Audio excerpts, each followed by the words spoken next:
That's your new profile picture. We are in mourning.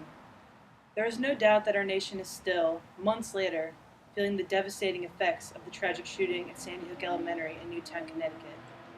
It was a heartbreaking day that has ravaged the community and has shaken us to our very cores.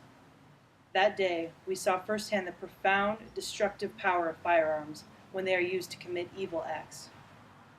But not all gun activity is evil. Not all gun owners have plans to use their weapons to harm others.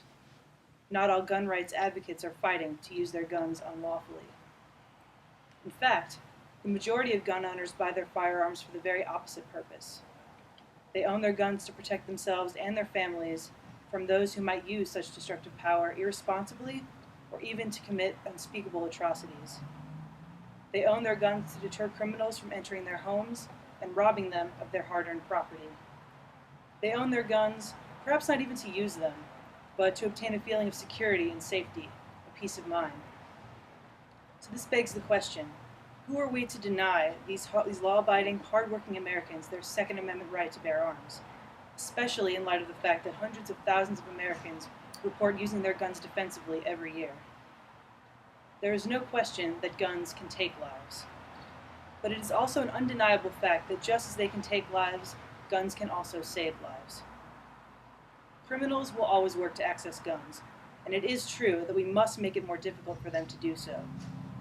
Comprehensive background checks are critical in ensuring that previous offenders and the mentally ill cannot obtain weapons that cause harm to innocent Americans, as we saw in Newtown. But we cannot implement harsh and unjust limitations to prevent honest, decent citizens from protecting themselves, their loved ones, their property, or their livelihoods. Even with background checks, criminals will always find ways to subvert the law and obtain firearms. And it would be criminal of us to leave our constituents vulnerable to their misconduct. There are many in Washington right now, particularly from my own party, who are prepared to strip these innocent Americans of these rights. And after the tragedy at Sandy Hook, it is not difficult to understand why. But I urge my fellow Democrats to remove their blinders and see the situation for what it is. It is not black and white, it is not good and evil, it is a complex, difficult circumstance we find ourselves in. Not all gun activity is inherently bad, just as not all people are inherently bad. Sometimes we cannot restrict the bad without restricting the good, and so we must find other ways to address the problem. Nobody wants a recurrence of the heartbreak that we saw in Newtown. We are simply asking for reforms that do not infringe on individual liberty. We are asking for the chance to prevent such tragedy in the future.